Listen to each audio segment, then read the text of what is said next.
morning. Let's go ahead and get started. Welcome to part 4 in a 5-part series webinar that Raise the Bar is hosting. This webinar series was intended for single parent students or student parents who are in the process of transferring from a 2-year to a 4-year school, with the hope of informing you and equipping you with information that you can use to apply to your experience and attain your ultimate goal. My name is Lori Barr. I am the co-founder and executive director of Raise the Bar. And today our webinar is on balancing time, parenting, and being a student. I'd like to welcome our co-hosts who will be presenting today. We have Beth Hamer of St. Catherine's University, also known as St. Kate's, and Sierra Payne, who is a single parent student at St. Catherine's. I will turn it over to them now. Thank you so much, Lori. It's really nice to be part of this webinar series. If you want to go to the next slide, Lori, we'll tell you a little bit about ourselves. See, I am Beth Hamer, as Lori said, and I've been at St. Kate's over 20 years and have had the honor and privilege of working with many student parents and watching these student parents succeed through sometimes a lot of adversity and struggling with that balancing act. So I'm really pleased that we can share our tips from our years of experience along with my colleagues here in this webinar series. And I really want to thank Sierra Payne for joining us because she has real life wisdom. And why don't you go ahead and introduce yourself, Sierra? Yeah, so hi everybody, my name is Sierra. I am a level 2 nursing student. So basically that means I'm a junior. I have been in school for about 5 years, but technically I've been at St. Kate's for about 2 years. I absolutely love what I do. I'm excited about becoming a senior very soon. I have a 4-year-old little girl named Aliana who can actually introduce herself really quick. Ali, come here really quick, honey. Come say hi. She really wanted to come say hi to everybody, so I wanted her to say hi. Hi. But yeah, Hi, so I'm really excited to just kind of transition into the professional world and just kind of bring my wisdom to you guys and what I've learned over the couple of years of being in school. Thanks, Sierra. Yeah. We can go to the next slide. So what Sierra and I are here to do today is to provide you with some tips and some proven techniques for balancing your time, your parenting responsibilities. A lot of times, many of you are working at a job and then you're a student. And as you prepare to transfer into a 4-year school, we thought it would be helpful to talk about what I call the juggling act. And I found this online. I thought it was very fitting for what I see student parents dealing with every day. And the quote, if you can't see it, says, "The trick to juggling is determining which balls are made of rubber and which are made of glass." And as we go through this presentation, we're going to talk about how to organize, coordinate, and prioritize. And I think this juggling act quote speaks to how student parents have to choose which priority to focus on, sometimes by the minute each day. The next slide, please. So when you think about your juggling act that you're doing and are preparing to do when you transfer to a 4-year school, how excited are you? How confident are you about managing classes, parenting, and other life responsibilities? And if you could use, the reactions in Zoom or type a word into chat right now, or if you're watching this as a recording, you can put it in the comments on YouTube about how you feel and how confident you feel. Are you super confident like the one on the left? Are you worried, unsure? Are you really excited? Maybe all of the above. And while you're doing that, Sierra, why don't you talk about how did it feel for you when you first transferred to St. Kate's from St. Paul College? Yeah, so if we're doing a little emojis here, I looked like the third one here with my hands like this. I was super uncertain. I was nervous. I was scared. I wasn't necessarily sure what I wanted to do. Honestly, I think I was really hard on myself because I think, getting my 2-year degree, I beat myself up for even taking 3 years to complete it. But I realized that everything happens for a reason. And even when I was trying to figure out exactly which school I was going to transfer into, because I wasn't necessarily sure I was going to end up at St. Catherine University, I applied to many programs around the Twin Cities for the nursing, and I actually got turned down to quite a few. But once I actually got accepted into a nursing program at St. Catherine University, I found that that's where like a lot of my support, my formal supports grew. And I think that really just being patient with yourself, being open, and just allowing yourself to be in the moment.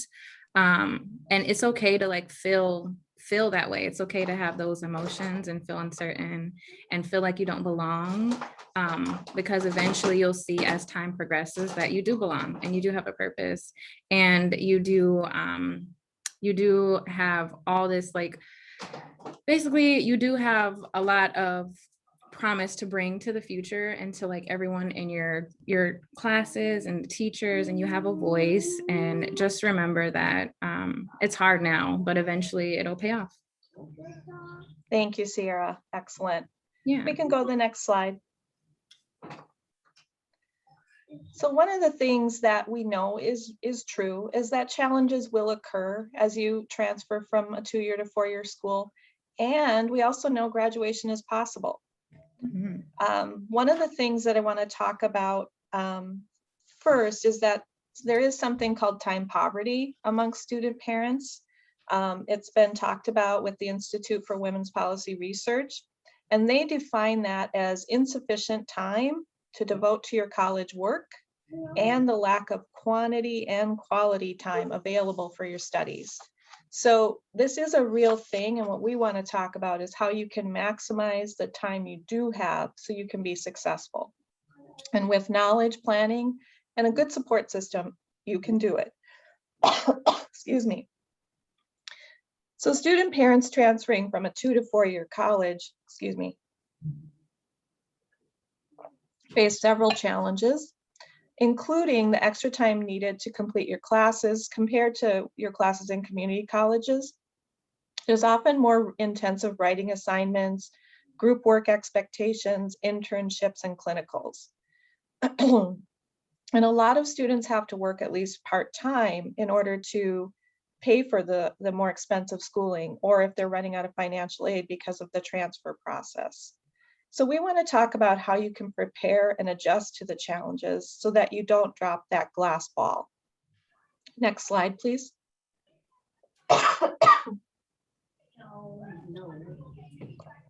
The first thing we would suggest you do, as Sierra implied, is to stay in the moment and think about your attitude.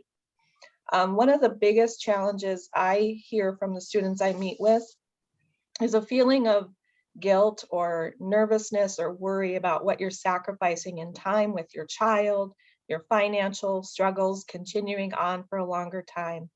And what I want to remind you is that your time in college is actually an investment in your family's future. Of course, you want to be savvy about how much loan debt you take out and look for scholarships and aid, but it is an investment. And you're also being a powerful role model for your child or children. So keep that in mind when you face those doubts about, is this the wrong thing? And try to reshift your thoughts. As Sierra talked about, it's not unusual to feel like an imposter, but you do belong. Brenda and Nancy talked about that, I think it was last week. And imposter phenomenon is a real thing, but it's also something that with connection and support, you can overcome and adjust to. Next slide, please.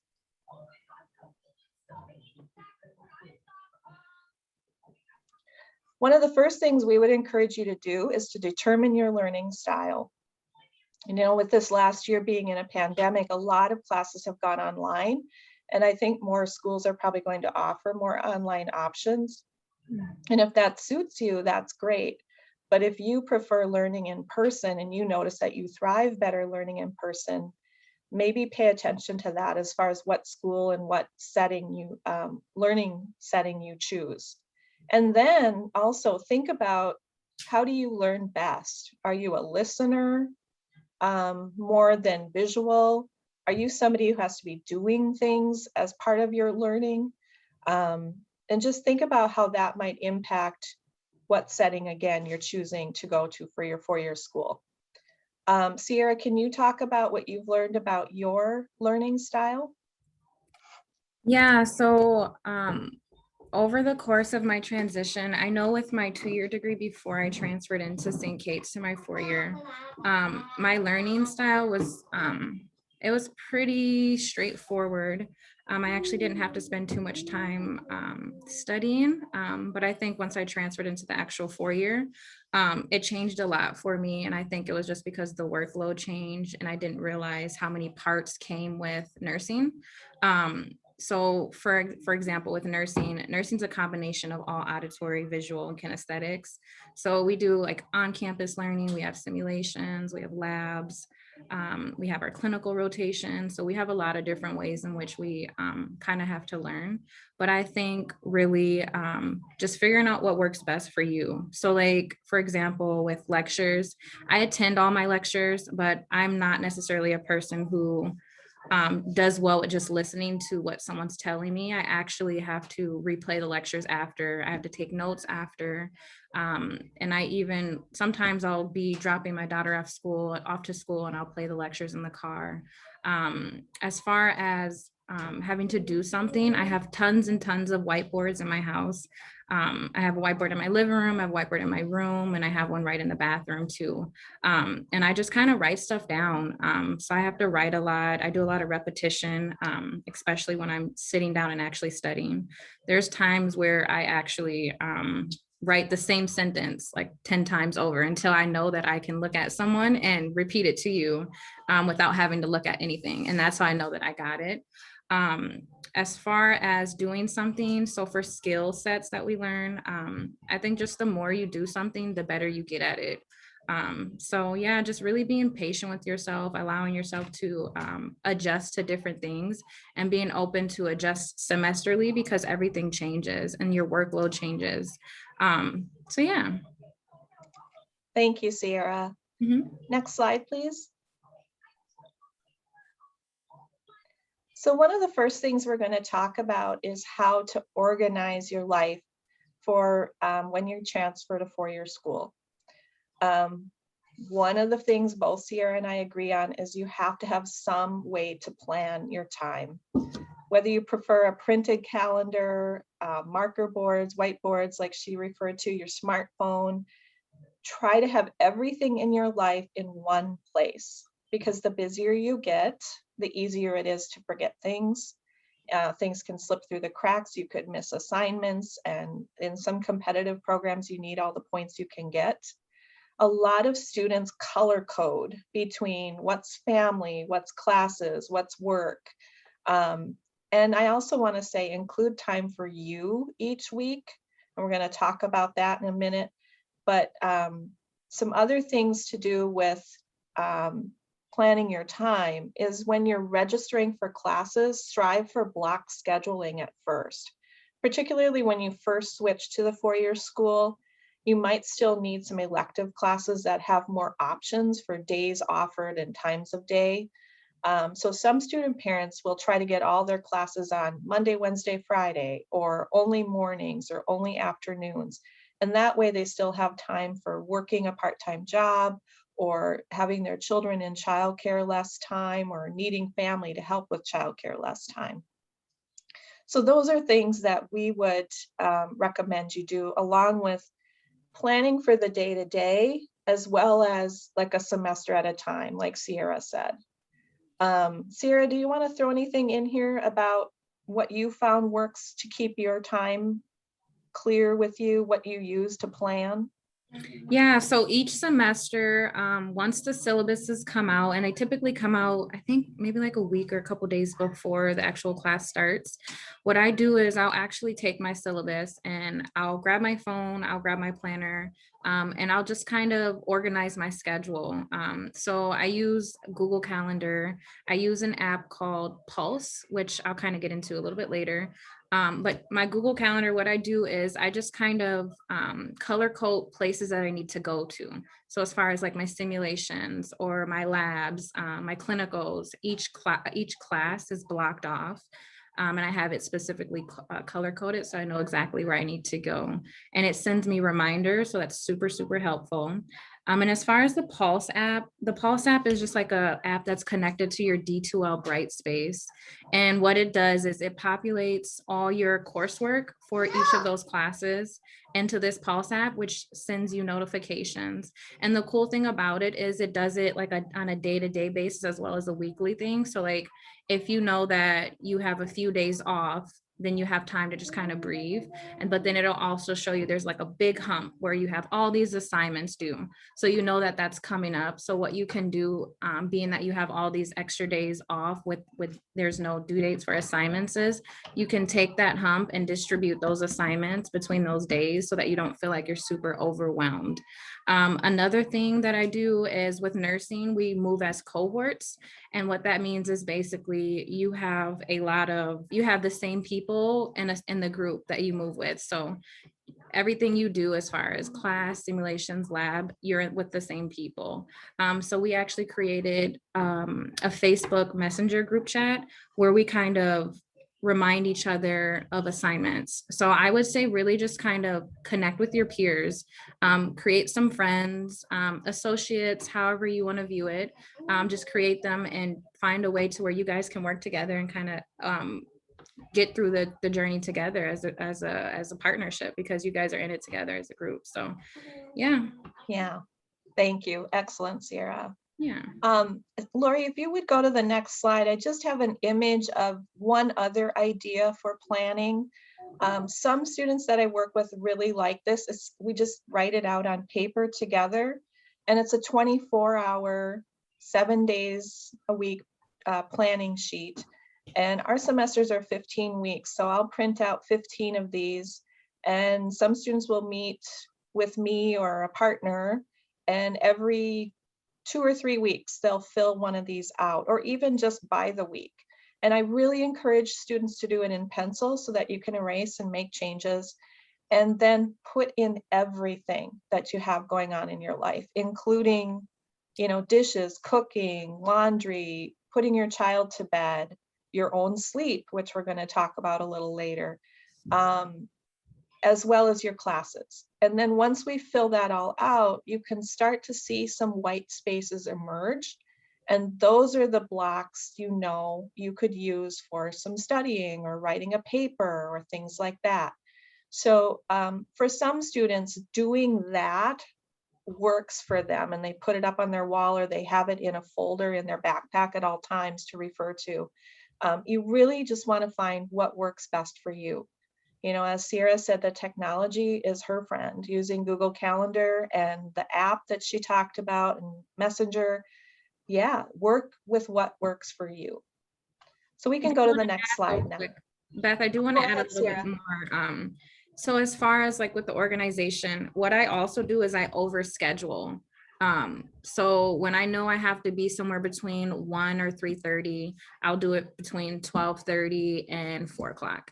So those times I can kind of fit in a little bit of self-care before or a little bit of self-care after. And if I finish before, then I have a little bit more time for self-care. So I think that doing that allows you to open up a little bit more time throughout your day for yourself.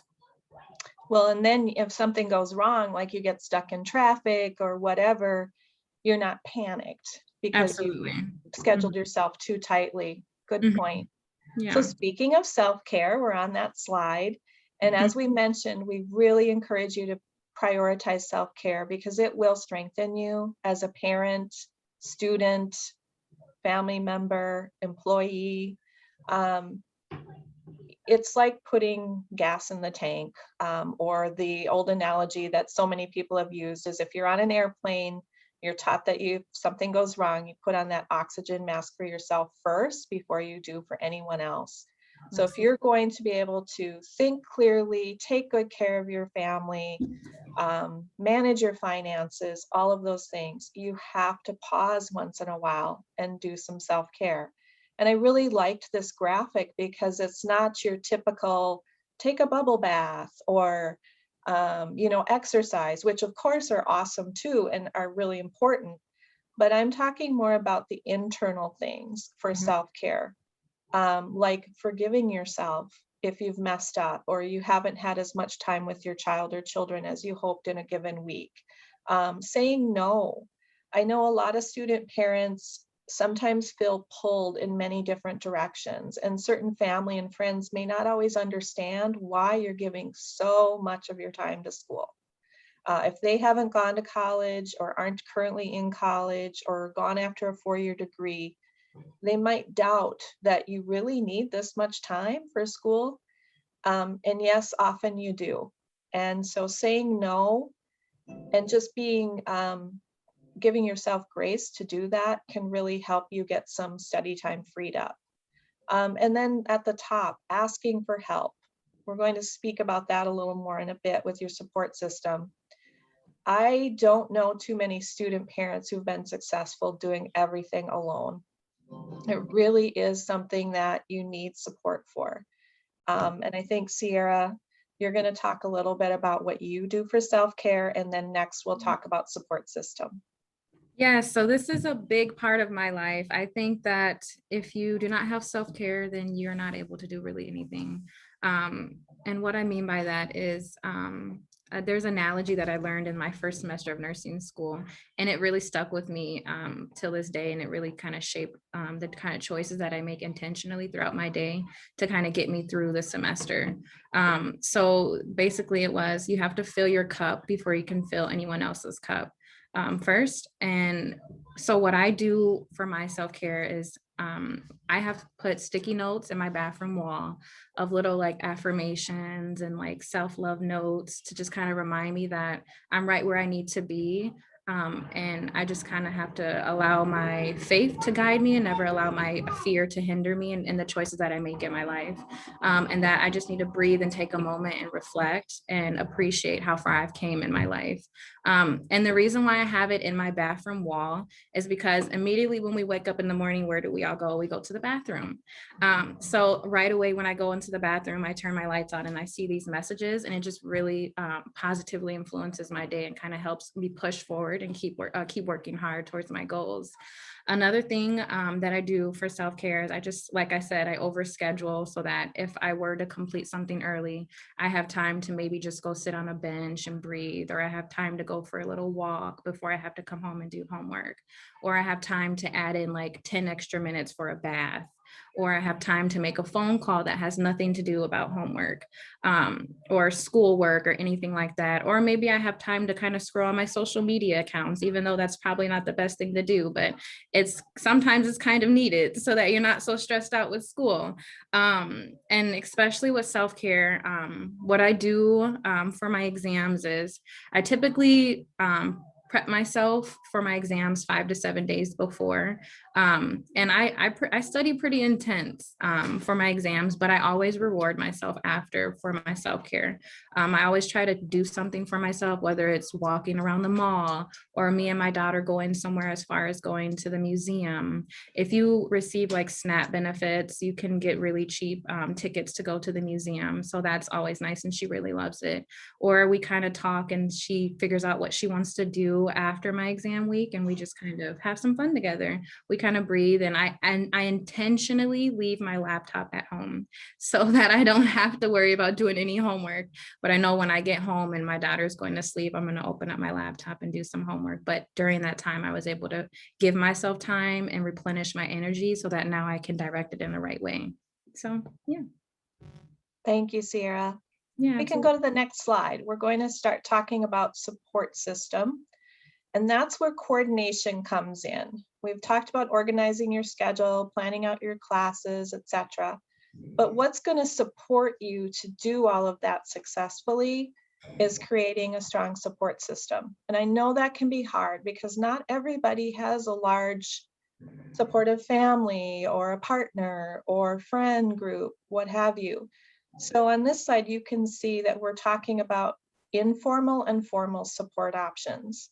I consider informal your family, friends, mentors, and the formal would be campus resources. If your campus that you're going to has student parent support services or student services, that would be a place you can reach out to, tutoring help, counseling help, those kind of things. And mentors can also be formal. But basically, we want to talk about how you can, as part of your pre-planning, like starting now, let's say you're going to start at a 4-year school in the fall. How can you start now identifying who your support people might be and what you need them to do? So we can go to the next slide. I'm going to have you do a little exercise. Either write down or just think of the names of people who are excited about you going to college, care about you and your children or child, have been a role model to you, have mentored you. Mhm. And go to them and talk about your journey and your goals and ask them, what would you be able to offer me? Is it encouragement? Is it a task? Financial support sometimes can be part of a support system. Ask those questions. I know it can feel intimidating, and some student parents feel like, well, I've already needed so much help in my life. I don't want to be a burden to anyone else. But I want to remind you again that this is a positive goal you're going after, and the investment in your future for you and your child. If you can articulate that and explain that to your people who care about you, my guess is they will offer some level of support. So start with your informal people on this slide. We can go to the next one. And Sierra, I was wondering if you could talk about who you rely on and what you ask of the people you have in your support system, both formal and informal. Yeah, so a lot of my support I had to create over the years, and majority of it's formal. So I work very closely with Beth Hamer, and she's amazing. Oh my goodness. I could not imagine being where I'm at without you, Beth. So I really appreciate all your support. But as far as my informal support, I have some friends that I kind of ask for time and financial support as well, and they have been very gracious to actually want to help me out, and I appreciate it. Especially with my daughter, as far as like her grandma and her dad, they're super supportive as far as taking her and making time for her, so that I can be successful in my academics, and I'm so thankful for them. I would say just involve them, communicate with them, do your best. Sometimes it doesn't go the way you want to, and sometimes things are not, sometimes things go out of control and things are done and you're not necessarily okay with it. But I think that ties back into sacrifices that you're making now, so that in the future you can be that parent that you want to be, so that you can provide that future for your child that you want to provide to them, and so that you can be that huge influence on your child's life and be that role model for them and show them that yes, I may not be there for you every single day, and yes, you may have to go to your grandma a lot, or you may have to be with your dad a lot, or you may have to go with my friends or something like that during this time, but it's all for a purpose, and they're going to be thankful that you did what you had to do now while they're young. So during the years where it actually, I'm not necessarily saying it doesn't matter when they're young, because trust me, it does. But really during the times where they're older and they can understand and they're comprehending and need more of your time, you're going to be able to provide that to them and in the ways in which you actually want to, and have imagined for you and your child for all your life. So yeah, just be patient, involve your support, create your support. A lot of us are not given our support, and sometimes it's not your family. For me, I don't really have the greatest support with my family, but that's where you go into your formal, and it's doable. You can manage it. So yeah. And I like the one thing you touched on, Sierra, about sometimes the people in your support system who help with your child, for example, may not do things exactly the way you would prefer. Yeah. One thing I hear about a lot is sometimes screen time with a grandparent or the other parent of a child. And even yourself, sometimes you're so desperate to get some study time, you're using screen time. And moms a lot that I work with talk about regretting that. Mm-hmm. But I think that's where you have to weigh out and kind of do like this balance of scales. Is your child safe?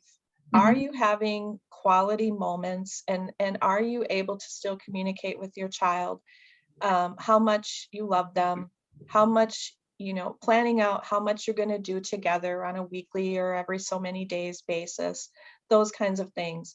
So I know that one of the ways to let go of some of the guilt that you have with sacrificing time with your child is to decide who you can trust to do a good job with your child, and understand that it may not look exactly like it does when you are with them. So I'm Absolutely. glad you brought that up, Sierra. We'll go to the next slide now. Another part of prioritizing is this making lists. And when I say make lists, this is a little different than your calendar planning. Make lists for everything you do. It sounds like, Sierra, you do that with your whiteboards. You know, make your grocery list, make your chore list, make your homework list, make a list for what your kids need, and follow those lists and check it off or cross it out. That's very fulfilling. And you can, it's little Highlight it. ways to remind yourself you are making progress, because a lot of times when students transfer in, when you know it's going to take another 3 years to complete what you thought was maybe just 2 years of a 4-year degree, it can feel like it's going to take forever. And you need these little reminders and incentives to motivate you and keep you going. And I think lists are a way to help you do that. And at the end of the day, you can see, oh, I did get all that done. And whatever you didn't get done, it's all right. Carry it over to another day. Another priority is go to class. I know that seems really simple, but I've heard from plenty of transfer students that in community college, sometimes, as you said, Sierra, you don't necessarily have to study as much. Sometimes classes are more online, so you can kind of skim and not necessarily show up every day and still do all right. I would say that in 4-year schools, that will not work. I agree. And I would prioritize going to class as much as possible, because there's going to come a day where either you are sick or a child is sick.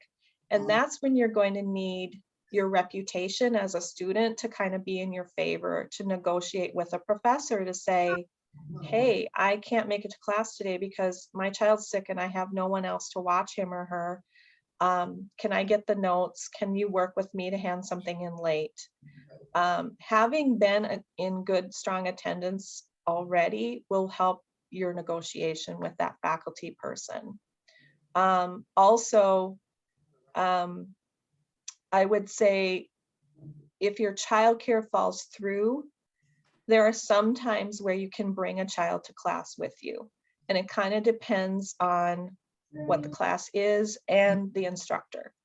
I know at St. Kate's, we don't encourage students to bring kids to class, but it can work out sometimes as a last resort. And again, that's where your, as I say, your reputation as a student, showing that you show up all the other times, doing your work on time as much as possible, will help you when you have to ask for that favor.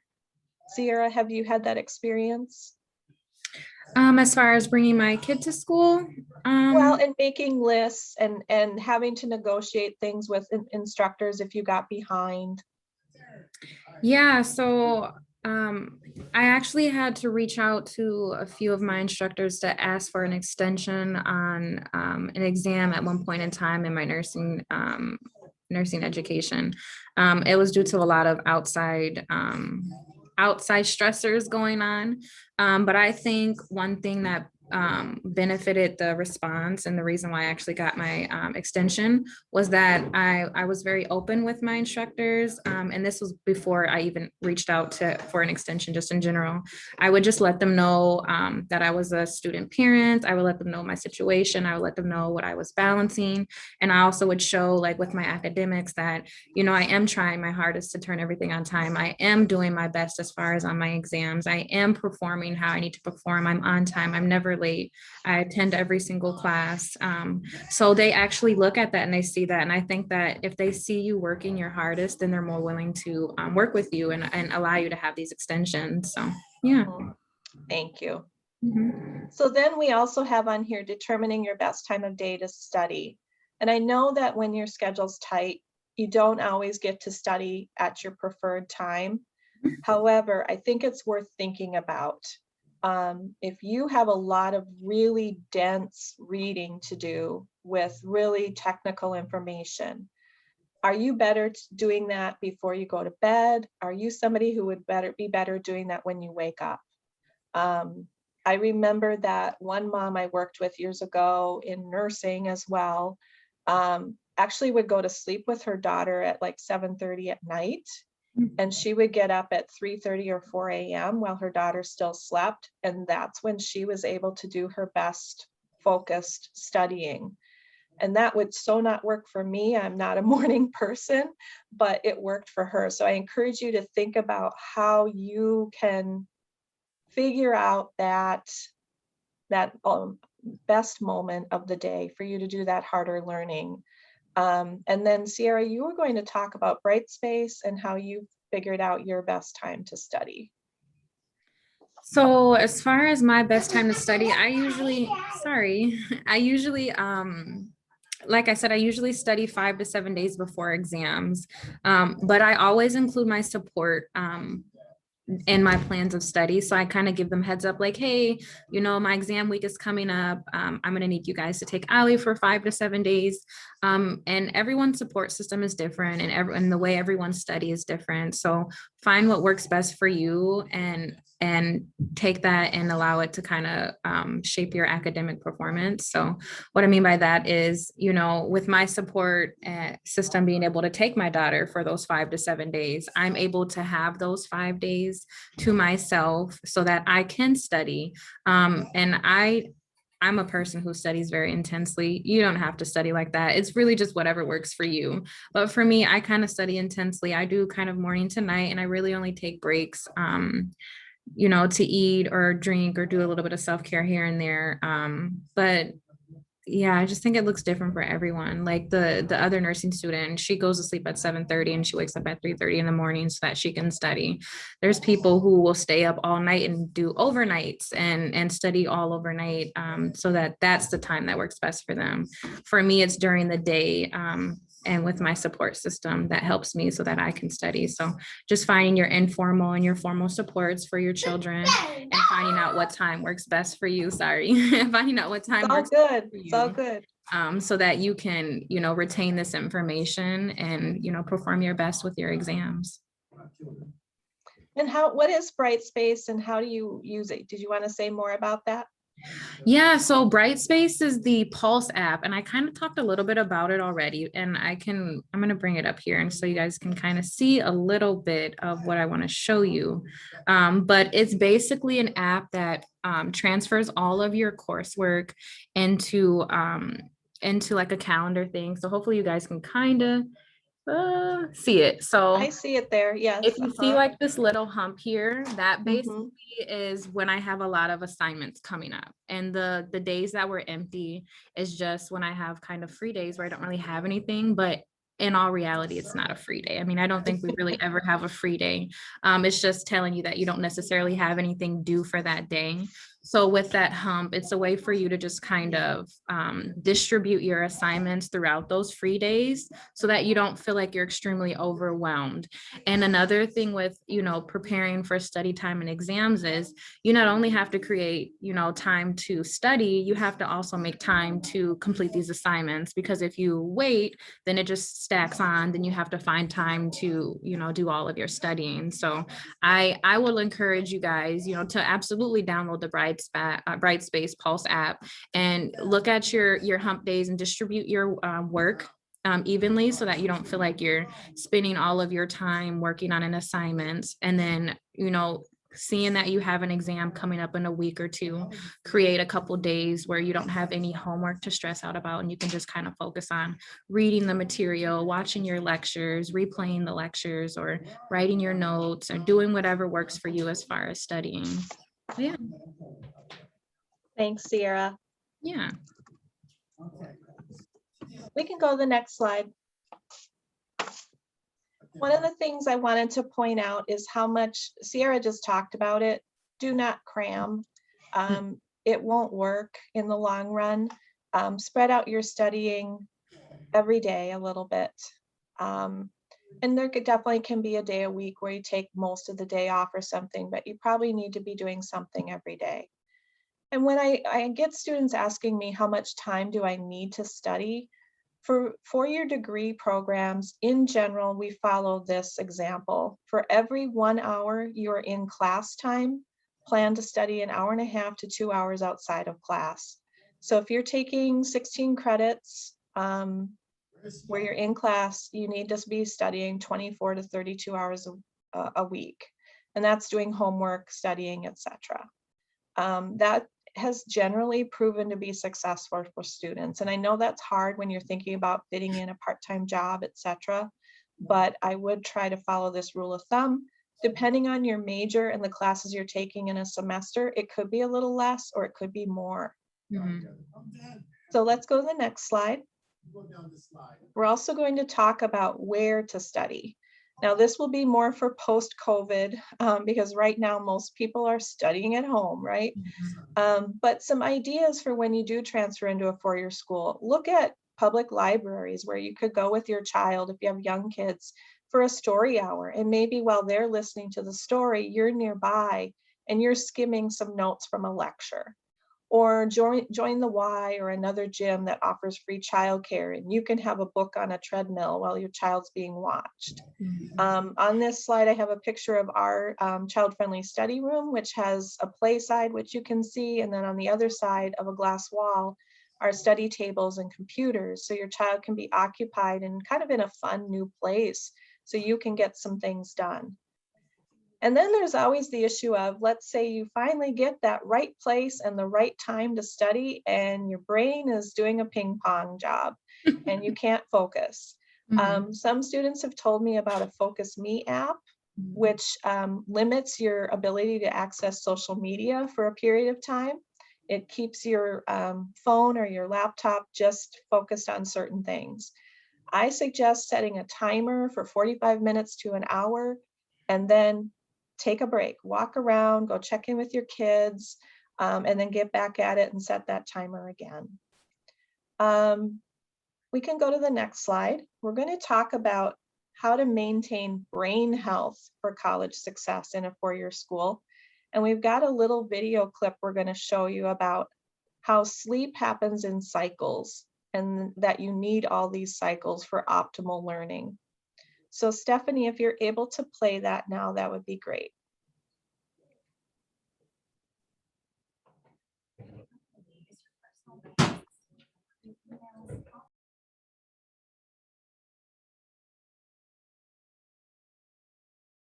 Unfortunately, we're not hearing it, Stephanie.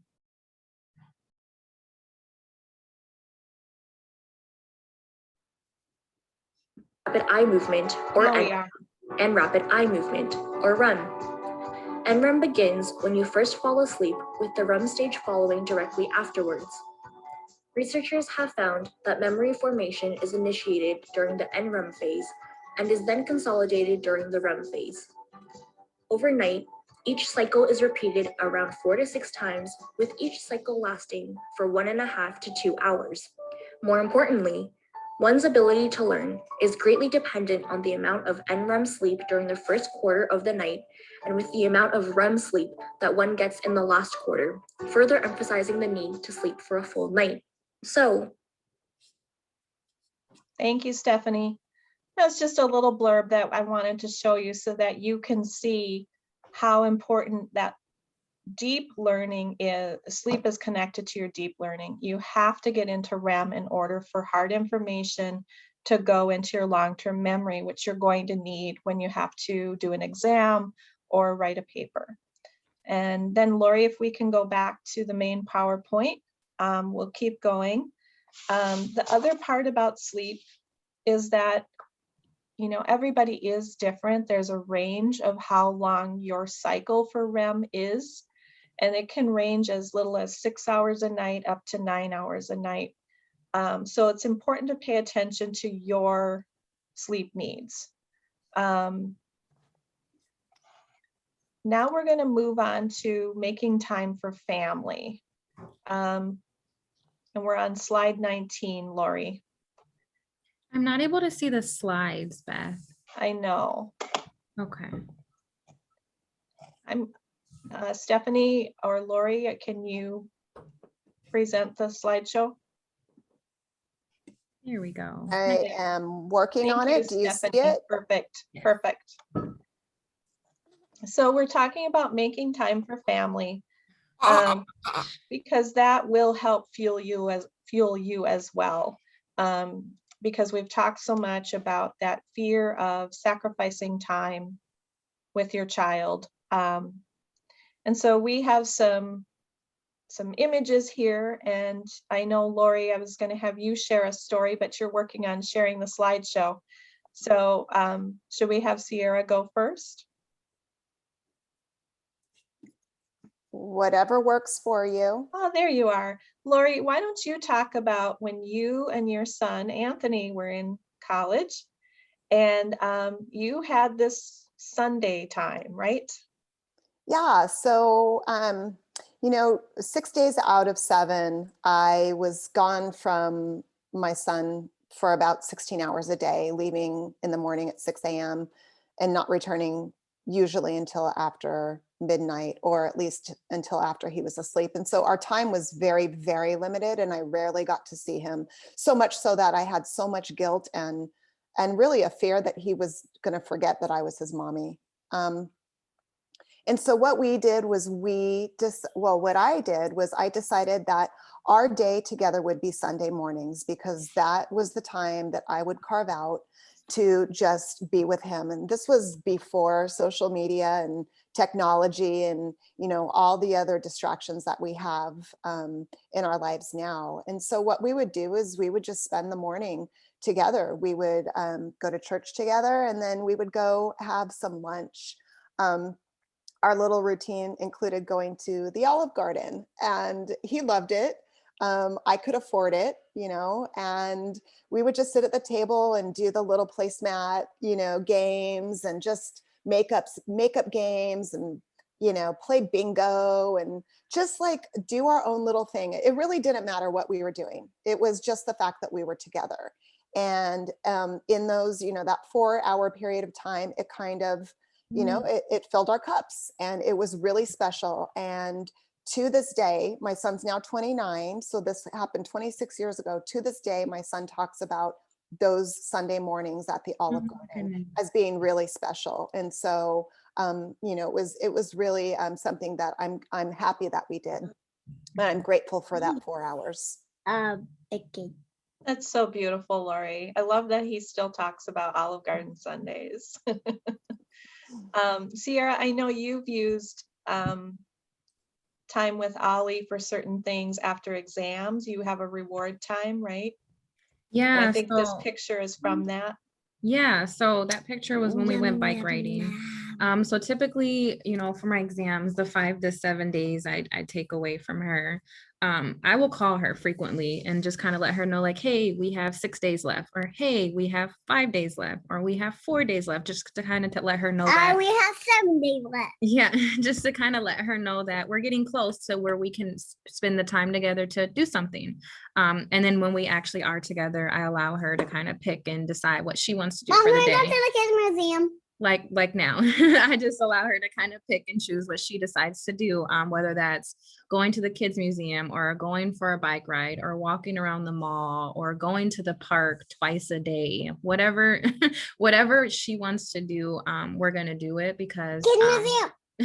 because I just want to reward her for being so patient with me while I try to, you know, focus on my studies so that I can make really good grades, and then I could create a really good sustainable future for her in the long run. Mommy, I'm already Thank you, Sierra. Yeah. Mommy.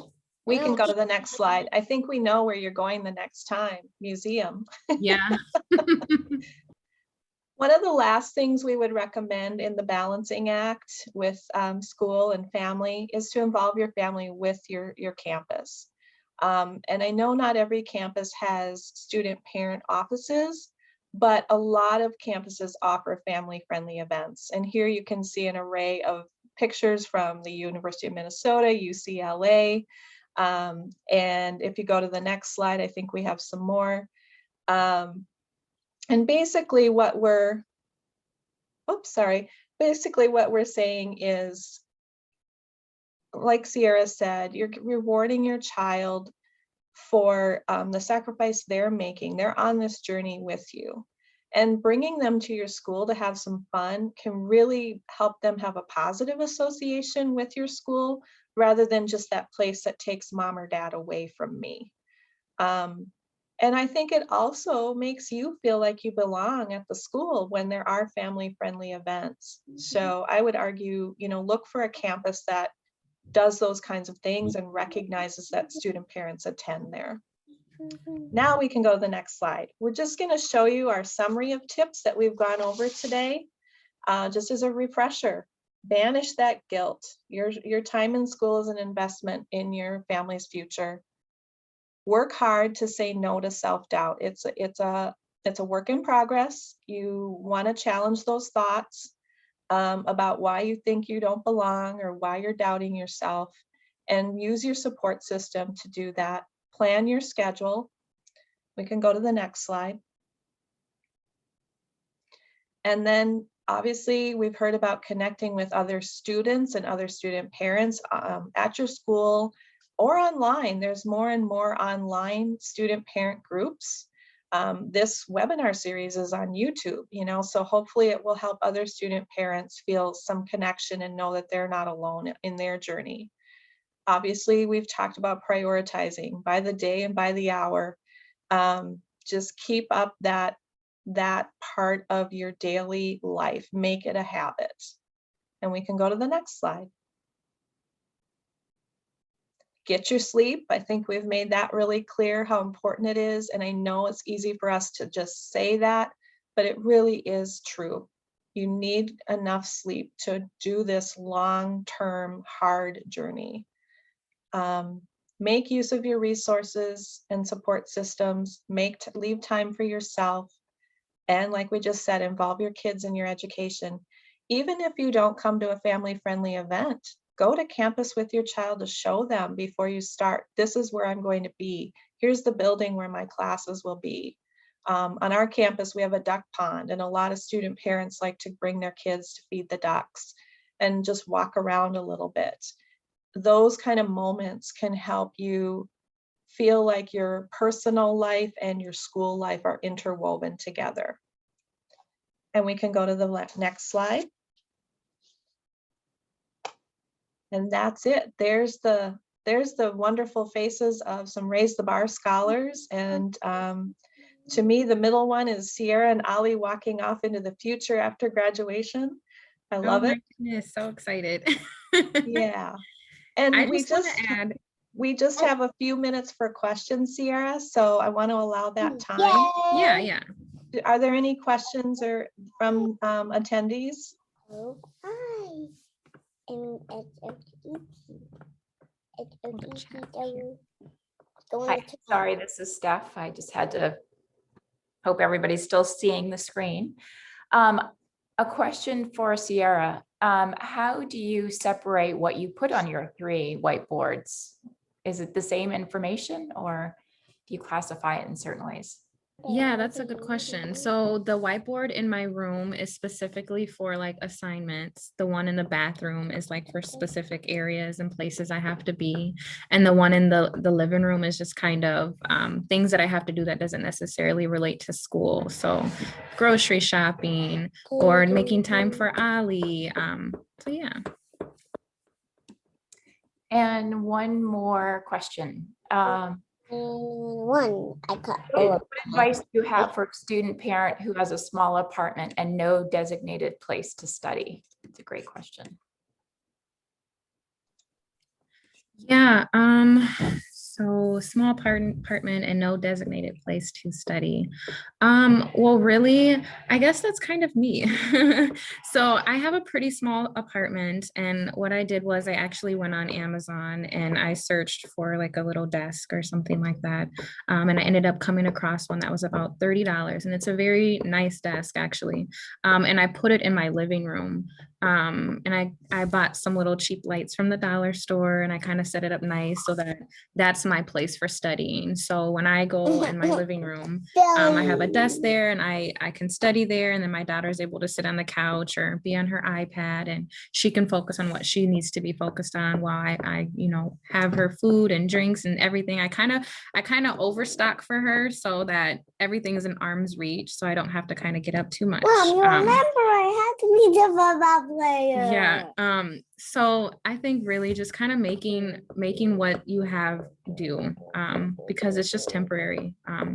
Well, and one thing I've heard from some student parents with small apartments, like maybe where your kitchen table or your dining table is your study space, they've used the stoplight method where with young kids, I would say like toddler up to school age, or they teach them that when mom's got a piece of green paper taped to the table, it's just light studying. You can come and ask questions anytime.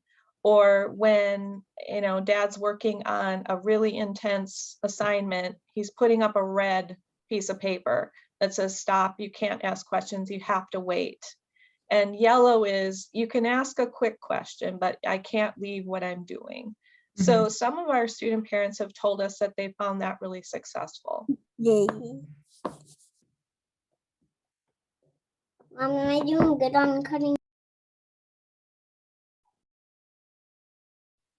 Any other questions?